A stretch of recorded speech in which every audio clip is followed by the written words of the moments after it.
I don't know. It's like sometimes people don't believe me when I say that magic is real. Which is all right, because you see, I often doubt it. I witness it, then I forget, then I doubt. Then I witness it again and remember anew that there is so much, so much more happening all around us, happening within us, than we could ever even fathom. I think that's what magic is. I think it's the not knowing, and yet the deep knowing. Knowing without knowing, maybe. Last week a song came to me.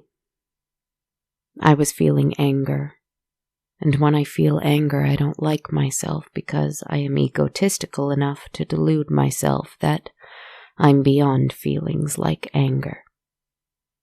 Anger. What a lowly, primitive emotion. Surely if I feel it, all my thinking, all my meditating, all my knowing but not knowing has been for nothing. That is incorrect and foolish. But I am grateful for the anger that came to me that day, because it drew a song from me. It was a song about the world. So I called the song The World. I left the song for a little while. It is not perfect. No song is. And because this one came from a place within me that was quick and passionate, it probably sounds like all of my songs, in the way that many of my songs sound the same, because at the end of the day, perhaps there is only really one song. The lyrics were clumsy too, but I think they usually are. I wrote it with too great a range for my voice to pull off confidently, as I usually do. But it's mine, and I called it The World. Save it for when you tell your story this week, I thought to myself. But wait, what if you don't draw a card that inspires a story that makes sense with this song? I argued with myself. You could always make it work, I reasoned. Or you could break your own rule and just choose the card. You could just choose The World right out of the deck. If you explain it in a soft voice, they will surely forgive you. I cannot do that, I countered. I believe in magic, and so I have to trust it. Fine, I conceded. We'll see what happens. Then I sat down. I shuffled my cards. Right here, in my beautiful, imaginary forest. Right here, with my monstrously lovely hands. Right here, where I can hear every snowflake as it falls to the ground. I was angry, and so I lost the person who I consider to be most truly me. I lost her to a place of bitterness and anger and hatred, and I hate hatred, so I hated myself. But hatred exists in the world, and therefore it must exist within me too. I lost myself to the confusion in this, even for a little. There is a full moon overhead, by the way. Hello, sweet one. Thank you for shining tonight. Thank you for making the snow so spectacular. Thank you for filling my eyes and my heart. Hello, sweet one. Where was I? I did not want to lose myself. Rather, I felt there was something hanging on my shoulders, something heavy, like a thick coat, old, musty, damp. It needed to go. But what did it represent? What must I lose? What must I let go of? What must we release? I asked my cards. All of us, every single one on this little planet, in order to be more true, more us, closer to our infinite potential. What must we release? What must be released? Don't get your hopes up, the author in me whispered. It won't be the... There it was. I shuffled. I had shuffled several times. I was almost ready, and then I shuffled 3 more times just in case, just to be sure. Sure of what? Sure of nothing. I drew the world. Reversed, but still the world nonetheless. A person in a wheel of green, of leaves, of tree branches, upside down, holding on for dear life but with a smile on her face, wearing little but unashamed of it, unadorned, unencumbered, free, upside down, topsy-turvy, but free. The world reversed can mean disappointment, the desire for closure and yet the complete lack of it, the feeling of emptiness, of incompleteness. I thought, oh, how terrible. At first, that is. But then I thought about it. This is what we must release. Our need for closure, for perfect circles, for perfection at all. We do not have a finish line that we will reach and then suddenly be free and happy and perfect. That is not how life works, or the world, even if it is upright. We need to let go of the need for victory, for neat little stories with bows around them. Release the need for completion. Release the past. Also, it warns us that there are no shortcuts to what we desire. We cannot have fast solutions to immense problems, but we can keep the balance of what we believe is good and right within ourselves. Don't lose hope, and do not lose stamina. The fight for what you know is true and right is still good, regardless of the outcome. It can feel isolating too, to not have things be what you wish them to be. It can feel empty and cruel and lonesome. But it might simply mean that what you thought would bring you joy didn't. Of course it didn't. It can't come from the outside anyway. Anyway, I know I'm waxing philosophical this week, and I'm sorry for that. If it's not what you want to hear, just go to sleep then. I don't mind. Or breathe deeply and let my voice become a murmur of nonsense, a wall of low and pleasant sound that you can lean against if you like. No big deal. But I do have a story, a simple one, about a world that was reversed. There was once a city. Imagine it now. A place quite grey, the skies dark with smoke from the factories and the battlefields, the buildings tall and the roads busy. The streets were filthy with waste, the sound of it overwhelmingly dissonant.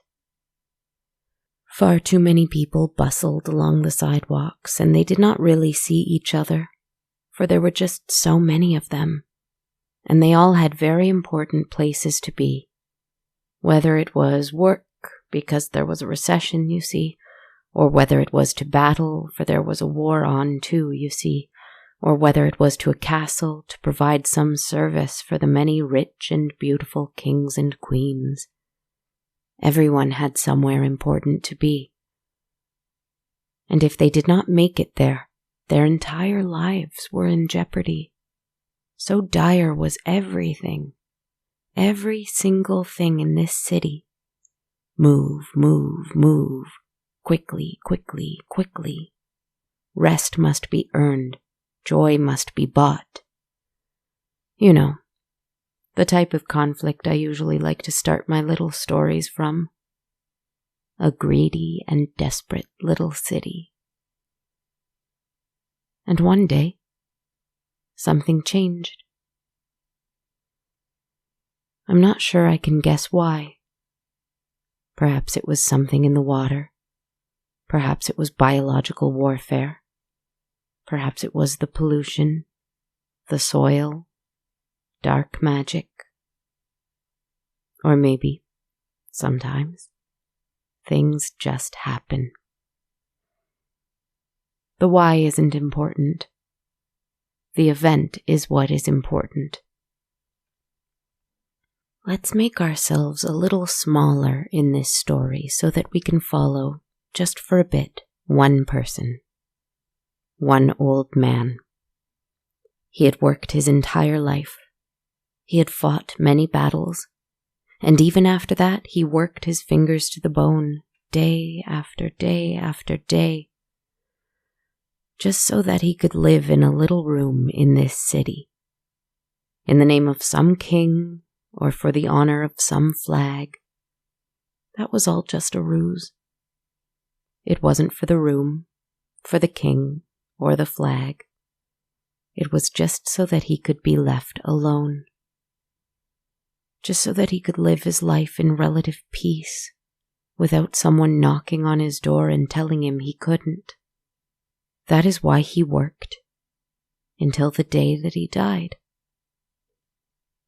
Now, that is when we will meet him. He was alone in his bed when it happened. The room was dark. He had just one little window, and through it shone the brightest, roundest, full moon he'd ever seen. He heard a voice coming from the other room. "It's time," it whispered. He was not afraid of it. He smiled, closed his eyes, and breathed a last breath. Peace for a brief moment before darkness. Well, I assume it was darkness. It is not for me to fathom what death feels or looks like. Maybe it's incredibly bright. I don't know. His body stopped. His heart stopped. His lungs stopped. Everything stopped. Imagine that apartment at that time. Empty, silent, still. The moonlight shining in and no one to witness it. Except us. And whoever owned that whisper from the other room, I suppose. Minutes passed. Many of them. And then his eyes opened again. They were white and clouded, but he could see through them just fine. He tried to breathe, but it was uncomfortable, so he gave up and realized he was all right without air. His heart was not beating, but that was well enough too, for if it was, he would have surely felt very frightened, and it would have pounded something terrible. He knew he was cold. He knew his skin was freezing to touch, especially in the cold of winter. But it didn't make him shiver, he was all right. And he knew his stomach was empty, but it did not make him feel hungry. Rather, he just felt delightfully light. He stood up and his muscles had all seized, so he moved with a strange and lumbering gait. It didn't hurt, but it made things a bit difficult. But he was used to things being a bit difficult, so it didn't really bother him either. None of this bothered him, not even when he walked to the mirror and saw that his skin was gray, his eyes were white, his jaw was slack and askew. He knew in that moment that he was dead, and yet also, somehow, not dead. He looked around at this place, his home. He realized suddenly that he didn't need it. He didn't need the empty cupboards. He didn't need full cupboards. He didn't need a warm fire. He didn't need shelter. He was dead. He didn't need anything. A banging at the door. An angry landlord. He tried to shout, just a moment, but the sound that came from his throat was more of a grumbling moan, for his mouth wouldn't work the way it used to. Neither would his voice. None of his muscles did. But again, he didn't mind. The banging grew more frantic, having heard the sound from within. The dead man staggered to the door and tried to open it, but his hands couldn't quite grasp the doorknob. Eventually, the landlord opened the door himself with a key, and when he saw, standing in the doorframe, what was very clearly a walking corpse, staring right at him, mouth agape, moaning senselessly, the landlord's face was drained of all its blood. He backed away, slowly. He had come to demand rent money. He needed to eat too, you see. He needed to live in this greedy and desperate little city. He was doing what he had felt he needed to do. But now, he just wanted his life. He clutched at his chest as fear made a tight fist around his heart. And oh, woe of woes, my friends. He too fell to the ground.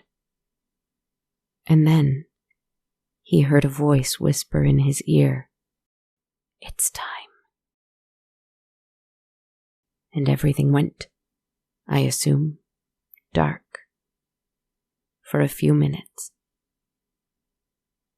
And then his eyes opened too, and he sat up. He saw the old man still there. They stared at each other in awe and disbelief. Or at least that's what their corpse-like faces looked like to me. And then they together laughed.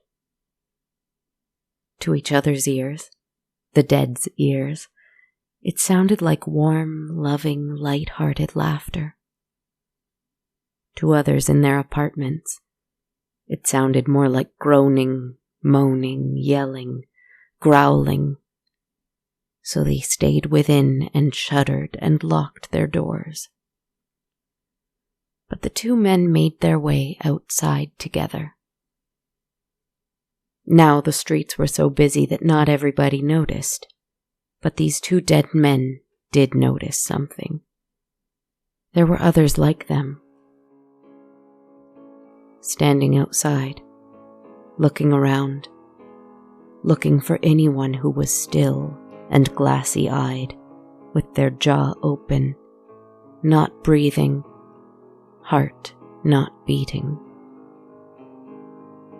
They could see each other easily. They were so still. And everything else was so fast. Anyone who died today and though they did not realize it, from that moment on, was not gone. They were still there. They just didn't need anything anymore. Now, of course, eventually others took notice. Passers-by screamed, and then more screamed, and then the streets became suddenly quite empty.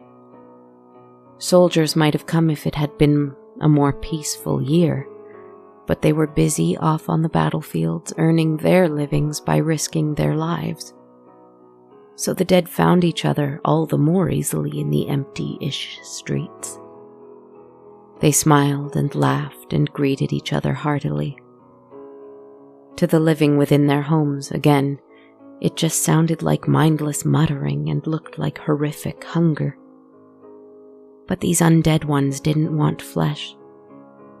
They hadn't attacked anyone. They had no need to. So they all decided to head out of this place. I can't say why it happened, but I can say that the voice each person heard as they died, telling them that it's time, was not referring to the fact that it was time to end, but rather time to begin.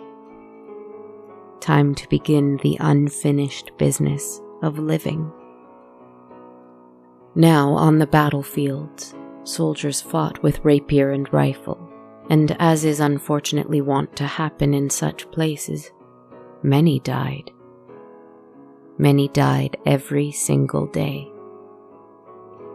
But this time, only minutes passed, and they each heard the voice telling them that it was time.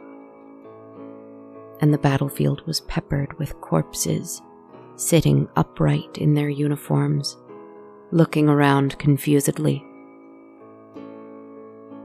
Can you imagine what the living soldiers felt in that moment? Seeing fallen enemies, fallen comrades, just sitting right back up, hoarsely exhaling and staring with empty gazes. They too were laughing. It's just that the living didn't realize it. When they realized no one was staying dead, they all dropped their weapons and ran. The generals shouted, "Desertion!" But then they saw the reason. The dead were not attacking, and so they did not know what to do. Some of them tried to kill their enemies anew, but they were unperturbed and unaffected by the attacks. Nothing could hurt them, you see. So the generals were left dumbfounded and completely at a loss for what to do. How could anyone win a war like this? The dead soldiers eventually made their way to their feet, some helping each other up, even, regardless of uniform or country, and moving slowly and stiffly, they headed out of this cursed place too. Where did the dead go? Everywhere. Everywhere they felt they could have a little silence and peace, I think. And perhaps a little nature too, for they were all severely lacking that in most of their life as the living. Or maybe I'm projecting. In parks, in forests, by lakes and riversides, all places beautiful and quiet they could be found, sitting with each other, singing to each other, telling each other stories, or perhaps being alone and watching the sun rise or set, or dancing in the moonlight. Sure, to the living's eyes and ears it was nothing but slow-moving, incomprehensible, undead nonsense, incoherent grunts and sharp, clumsy movements. But the living just exist in a more fast-paced and confused language than the dead. The funny thing is, the kings and queens and generals and bankers and all these people who they had been so afraid of. They were completely lost. After a while, they grew a little more bold and began to approach the dead. They had tried to kill them first, but as I said, it didn't work. Of course it didn't. They tried to arrest them, but there were too many and they were too strong. Finally, they accepted that they were both peaceful and invincible.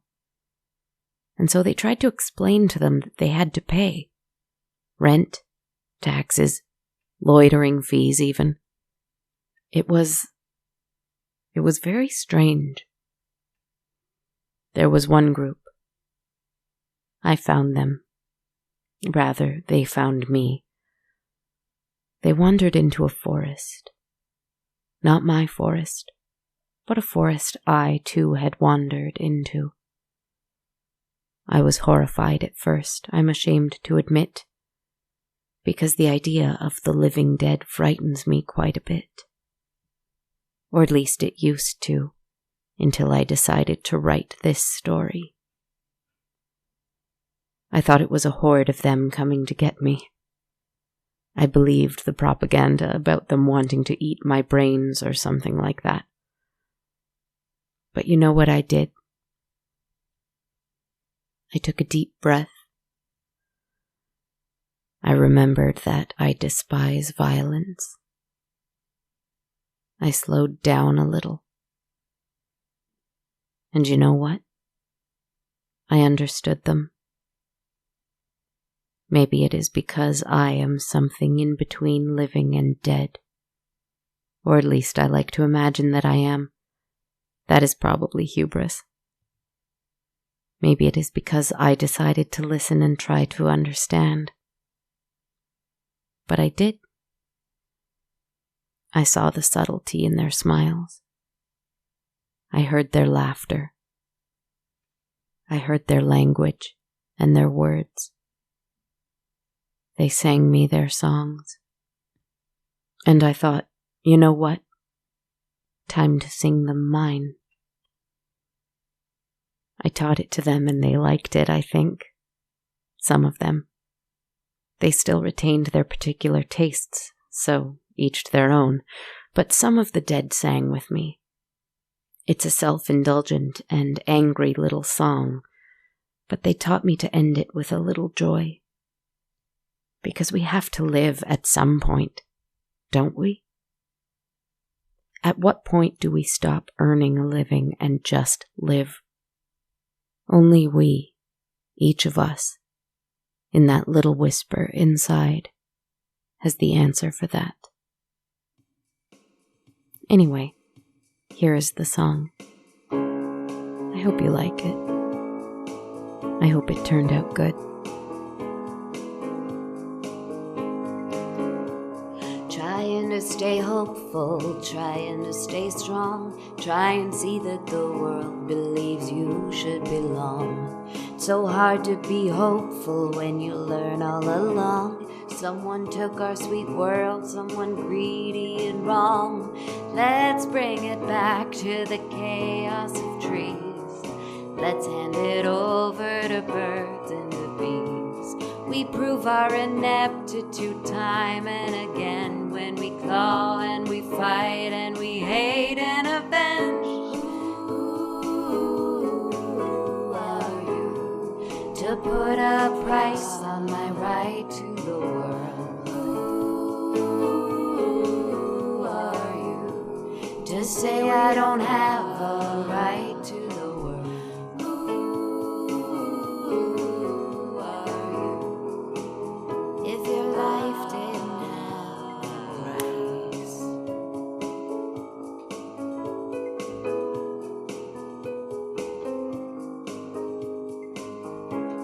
Easy to stay hopeful, easy to stay strong, when you see that the world knows for sure you belong. I can see it so clearly, I've known all along.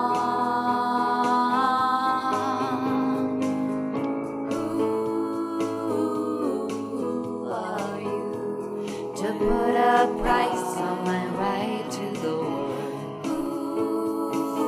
Who are you to say I don't have a right to the world?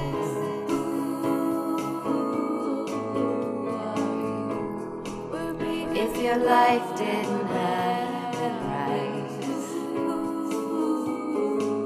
are you to put a price on my right to the world? Who are you to say I don't have a right to the world? Who are you if your life didn't have a price?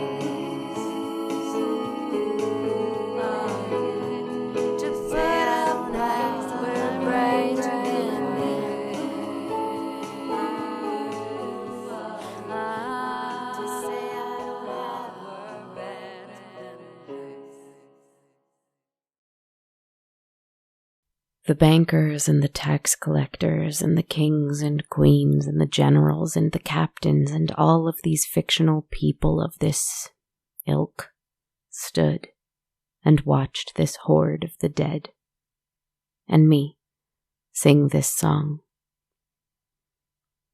I think they might have heard me above them, but overall it sounded quite the nonsensical din. That's what it always sounds like to those who don't wish to hear it. It's all right. One can only hear when one decides to hear. The horde of the dead lived as long as they wanted to after that point. Simple as that. They found their own places in the world, many of them hiding very skillfully. Not because they were afraid or ashamed, but rather they just wanted peace and quiet. The beautiful thing, too, is that the more the living saw that there was no completion, no full circle, no neat and tidy ending to their life, no finish line to race towards, no pyramid to claw their way to the top of, most of them, even some of the wealthy kings and queens and bankers, the wise ones anyhow, decided to start living while they were actually alive, inspired by the dead, who found their freedom, albeit a little too late. But what did that matter? They don't bite. They are not parasites. They don't want to eat your brains. So if you see a corpse standing in the moonlight, on the grass, seeming to stare at nothing, mouth agape, moaning, swaying, staggering a little, don't scream. I would have been so scared before. But now I think I might just take a breath, slow down, and listen. A strange story. I hope you don't mind. I hope I didn't upset you with these corpses. Corpses frighten me because they remind me of time. But you know what I say about time, right? So my fear doesn't exist. At least tonight it doesn't. Good night, my friends. I wish you the world, even if it is reversed. This full moon, let's let go of the need to turn it upright. Instead, take it as it is. Enjoy it in all its imperfection. If it's not yours, then whose is it? Sweet dreams.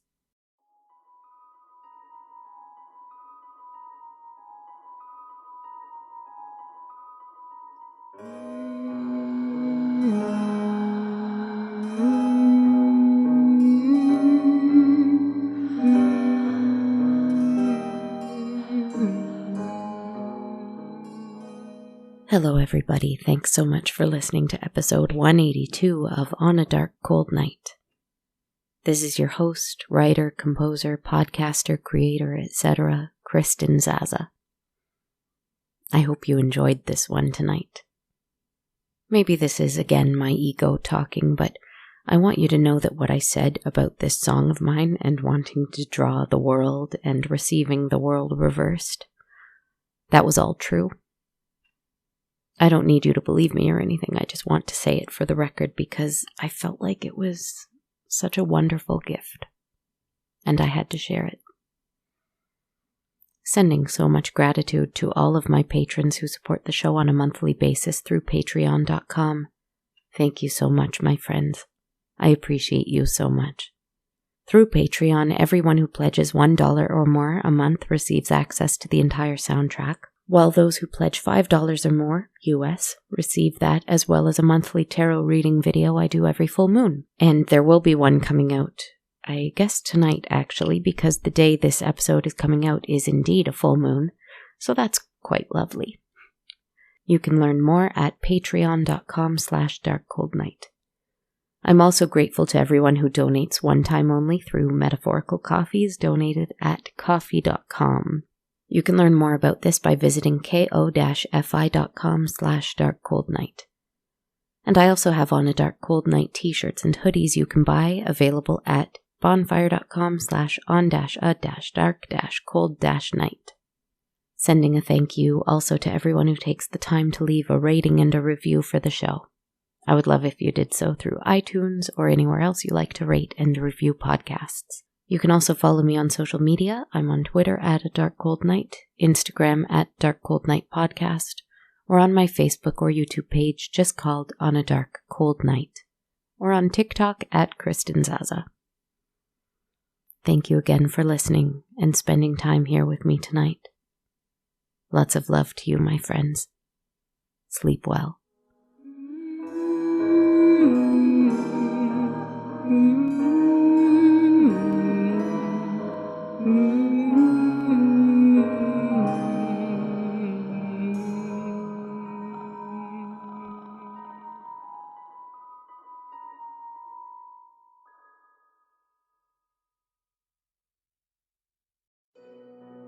This podcast has been brought to you by the Sonar Network. Sonar.